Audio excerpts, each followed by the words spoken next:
In May 2020, India inaugurated an 80-kilometer road through some of the most difficult terrain on the planet. A road connecting Dharchula in Uttarakhand to Lipu Lake Pass near the India-Nepal-China tri-junction. Officially, this road had a very simple purpose. For thousands of Indian pilgrims traveling to Kailash Manasarovar, it reduced a dangerous journey through the Himalayas. For local communities, it meant better connectivity, trade, and access. But almost immediately, this road became an international controversy. Nepal objected, diplomatic tensions escalated, maps were changed, and suddenly an ordinary mountain road became a geopolitical flashpoint involving three countries. Because in the Himalayas, infrastructure is never really just infrastructure. A bridge is not just a bridge, a railway is not a railway, and a village is not just a village. Every kilometer of road changes how quickly a country can move soldiers, supplies, and equipment. Every tunnel changes military calculations. Every settlement strengthens a country's presence. And this is where India and China follow two completely different philosophies and approach.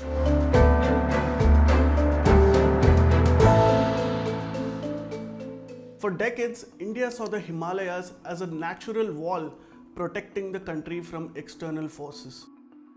China saw the Himalayas as a frontier that had to be conquered through engineering. This particular difference in approach created one of Asia's biggest infrastructure gaps at the border. A gap that India is trying to close today. To understand why India fell behind, we need to go back more than 60 years. The Sino-Indian War. One country, that is India, has gone out of her way to be friendly and cooperative with the Chinese government and people, and to plead their cause in the councils of the world, and then for the Chinese government to return evil for good, and even go to the extent of committing aggression and invade our sacred land. The defeat deeply influenced India's security thinking. We were obviously humiliated. The army suffered reverses in the face of overwhelming odds, as wave after wave of Chinese overflowed their positions. The war exposed weaknesses in intelligence, preparedness, and military infrastructure.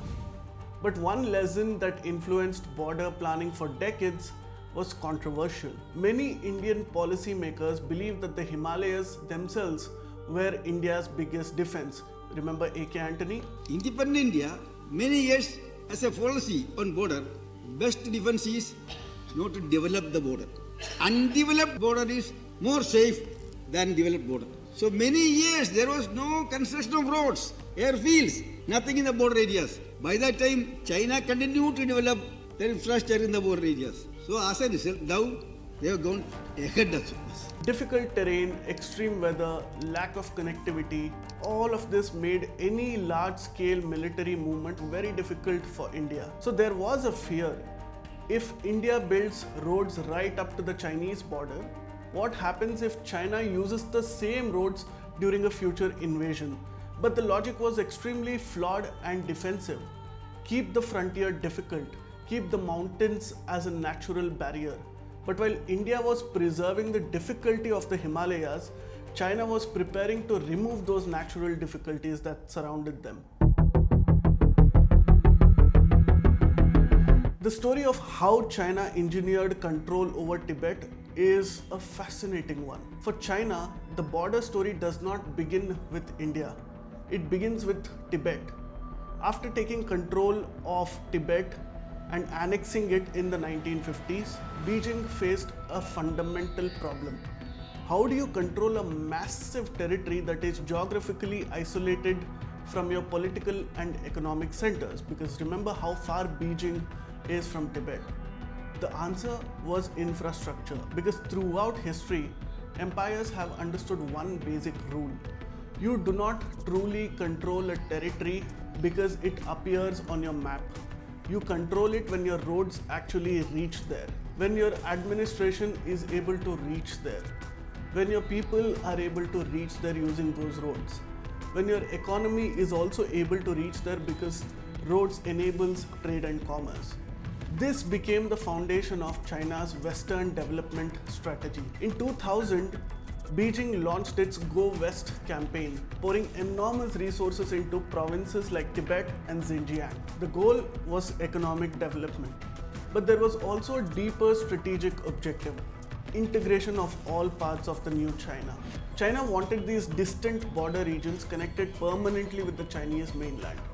The most powerful symbol of this ambition was the Qinghai-Tibet Railway, a railway built across frozen landscapes, earthquake zones, and some of the highest altitudes in the world. Many engineers once thought it was impossible to pull this off. China built it anyway and shocked the world.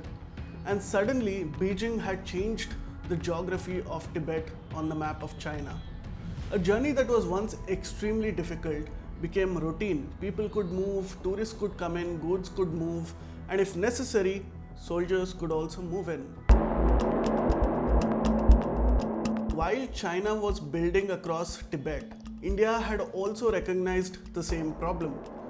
By the 2000s, New Delhi understood that the old thinking that led to the 1962 war defeat with China was outdated. We had to have a new strategy. A modern military cannot defend territory that it cannot reach itself. In 2010, India identified 28 strategic railway lines across sensitive border regions. On paper, it was a major step. But then came a very Indian problem: who would pay for it? The Railway Ministry looked at these lines and saw a big financial problem. Remote Himalayan railways would never carry enough passengers or goods to recover the cost that you would use to invest in it. The Defense Ministry looked at the same railway lines and saw a national security requirement. The Planning Commission had its own priorities.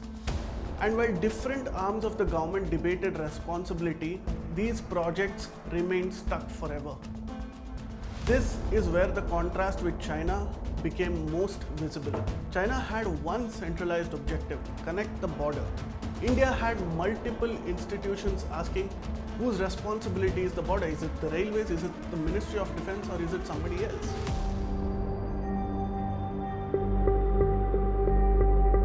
Then came 2017. A remote plateau between Bhutan, China, and India became the center of global attention, if you remember. The word is Doklam. The immediate trigger was a Chinese road construction. It was not a missile launch or an invasion, just a road being built. And this worried India a lot. Why? Because India understood what that road represented. Unable to construct a road on the disputed Doklam Plateau after being confronted by the Indian Army, China has started fresh construction on an existing track a short distance away from the site of the face-off between the two armies. Geography is extremely important in India's borders or for borders across the world. Doklam overlooks the Chumbi Valley and lies close to the Siliguri corridor, or the Chicken's Neck, the narrow stretch of land connecting India's northeast with the rest of the country. China's ability to quickly build infrastructure in such a sensitive region revealed the new reality of border competition. Modern borders are not only changed by armies marching across them, but sometimes they are slowly changed. A road here, a settlement there, people moving in somewhere, a bridge being built somewhere else. This is what analysts call salami slicing, which is now popular. Basically, small changes that individually appear manageable but collectively transform the ground reality, and China has been notoriously doing this across many of its borders.